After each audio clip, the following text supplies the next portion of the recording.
রঘুনাথপুর যুব সংঘে বিশাল ধর্মসভা, শঙ্করম লোক শঙ্করম।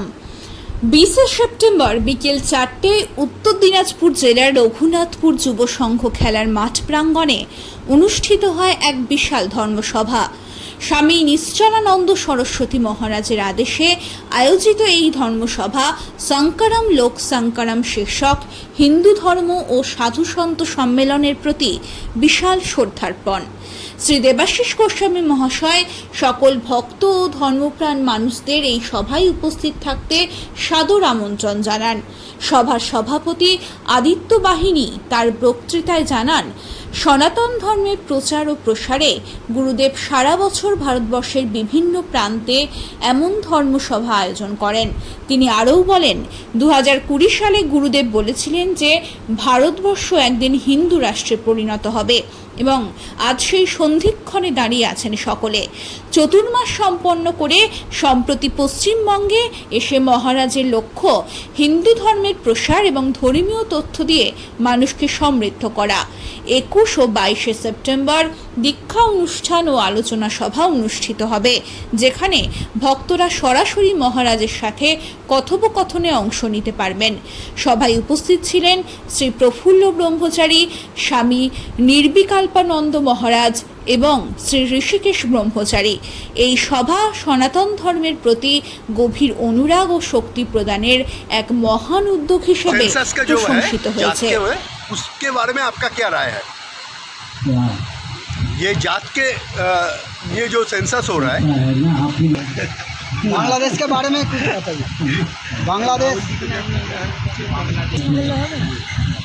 गोवंश जो है पृथ्वी का धारक है, सबके हित में गोवंश का उपयोग और विनियोग होता है, लेकिन ध्यानपूर्वक सुनिए। अभी जो समय चल रहा है सुनो तो है, महायंत्रों के द्वारा जिसकी उपयोगिता को लुप्त कर दी जाती है, उसकी प्रजाति विकसित हो जाती, विलुप्त हो जाती। तो बैलों की उपयोगिता को महायंत्रों ने छीन लिया। तो गोवंश का ह्रास स्वाभाविक है, कृत्रिम दूध, जर्सी गाय ऐसा भी चलने लगे। तो जिसकी उपयोगिता को हम महायंत्रों के माध्यम से लुप्त कर देते हैं, उसकी प्रजाति का अंत हो ही जाता है। जैसे विकास के नाम पर वन का विलोप कर दिया गया, वनचर प्राणी भी विलुप्त हो गए। अब हाथी काम उत्पन्न करने और भोजन करने तक महानगर का जीवन सीमित है या नहीं? तो जिसको हम विकास कहते हैं उसके द्वारा विषय तो ह्रास ही निकल सकता है। अभी जो हिंदू है, पहले वो सनातनी थे ना, तो अभी हिंदू शब्द उठा देना चाहिए कि सनातनी रखना चाहिए? चलिए, हमने कहा सनातनी, वैदिक और हिंदू। हिंदू शब्द ऋग्वेद में भी आया है, कालिका पुराण में आया है, मेदिनी तंत्र में आया है, बृहस्पति आगम में आया है। हिंदू कोई बाहर से नहीं आया। हिंदू शब्द भी होता है, हिंदू शब्द भी होता है।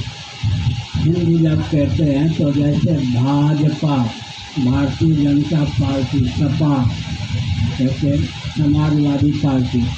हिंदू शब्द का अर्थ होता है हिमालय से लेकर इंद्र सरोवर पर्यंत, मानसरोवर से लेकर कन्याकुमारी पर्यंत का भूभाग है, वो हिंदुस्तान है।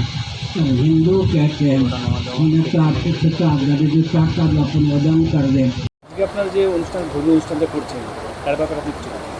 আজকে ধর্মীয় অনুষ্ঠানের ব্যাপারটা আমি করছি না, আমি একজন গুরুদেবের সামান্য সেবক, আদিত্য বাহিনী সভাপতি। গুরুদেব আমাকে সেই পদে যোগ্যতা মনে করে আমাকে দিয়েছে, সেটার আমি জানি না কতটা যোগ্যতা আছে। আর আজকে যে অনুষ্ঠানটা ধর্মসভা, সনাতন ধর্মের প্রচার প্রসারের জন্য গুরুদেব সারা বছর সারা ভারতবর্ষ হচ্ছে প্রচার করে থাকেন। চাতুর্মাস সম্পূর্ণ হওয়ার পর আমরা অপেক্ষা করি কোন রাজ্যে উনি পদার্পণ করবেন। তো গত দুদিন আগে চাতুর্মাস সম্পূর্ণ করে উনি আমাদের পশ্চিমবঙ্গের কলকাতায় এসেছেন। একটাই বিষয়, ধর্মের প্রচার প্রসার এবং আগামী দিনে ভারতবর্ষ যে হিন্দু রাষ্ট্র ঘোষণা উনি করেছিলেন 3.5 বছরে 2020 সালে, তা প্রায় আমরা সন্ধিক্ষণে দাঁড়িয়ে আছি। তো সেই প্রচার প্রসারেরও উনি করবেন এবং আগামী দিনে আমাদের পশ্চিমবঙ্গ, কলকাতাবাসী বা সারা ভারতবর্ষের সাধারণ মানুষের প্রতি উনি কী বার্তা দেন সেটা আমাদের দেখতে হবে, নজর রাখতে হবে। এবং ওনার হচ্ছে প্রতিটা কথা হচ্ছে অত্যন্ত মূল্যবান কথা এবং উনি যা বলে এসেছেন বিগত দিনে তা বার্তা প্রত্যেকটি অক্ষর অক্ষরে হচ্ছে আমরা দেখেছি মিলে গেছে। আশা করছি আগামী দিনে অর্থাৎ আজকে যে ঐতিহাসিক সবার সামনে আমরা সন্ধিক্ষণে দাঁড়িয়ে আছি, উনি যে বার্তা দেবেন সেই বার্তায় আমরা অনেক কিছু জানতে পারবো এবং পশ্চিমবঙ্গে এক নতুনভাবে আরও এগিয়ে যাবে সেই আশা রাখি। ধর্মীয় সভাটা কতদিন হবে? ধর্মীয় সভা আজকেই হবে এবং আগামী 21 তারিখ 22 তারিখ আছে দীক্ষা আছে এবং যেটা হচ্ছে আমরা বলি সংগোষ্ঠী অর্থাৎ আলোচনা সভা, কোশ্চেন অ্যান্সারিং এগুলো থাকবে। কতজন ভক্ত হতে পারে আপনার? আজকে আমরা এক্সপেক্ট করছি 5 থেকে 6 হাজার লোক হবে মিনিমাম। सुखम वा दुखम संयोगी परमो मता। जैसा व्यवहार हम दूसरों से अपने पर चाहते हैं, हमारी बुद्धि की बलिहारी है कि हम दूसरों के प्रति वैसा व्यवहार करें। एक हिंसक भी दूसरों से अपने प्रति अहिंसा की भावना रखता है। एक मिथ्याभाषी भी दूसरों से अपने प्रति सत्य भाषण की भावना रखता है। एक चोर भी दूसरों से अपने प्रति अचोर की भावना रखता है। एक व्यवचारी भी दूसरों से अपने प्रति संयम की भावना रखता है। एक लुटेरा भी दूसरों से अपने प्रति अपरिग्रह की भावना रखता है। समान नागरिकता का अर्थ है मानवताशील की रक्षा, अर्थात आत्मना प्रतिकूलानि परेशान न समाचरे। जैसा व्यवहार हम दूसरों से अपने पर चाहते हैं, हमारी बुद्धि की बलिहारी है, वैसा व्यवहार दूसरों के प्रति करें। अर्थात राष्ट्र के हित में ही सबकी प्रीति प्रवृत्ति हो, राष्ट्रद्रोह की धारा में कोई रहने वाला न हो। इसलिए मैंने कहा सनातन धर्मियों का वेदांत शास्त्र सम्मत भोजन, वस्त्र, आवास, शिक्षा, स्वास्थ्य, यातायात, उत्सव, त्योहार, रक्षा, सेवा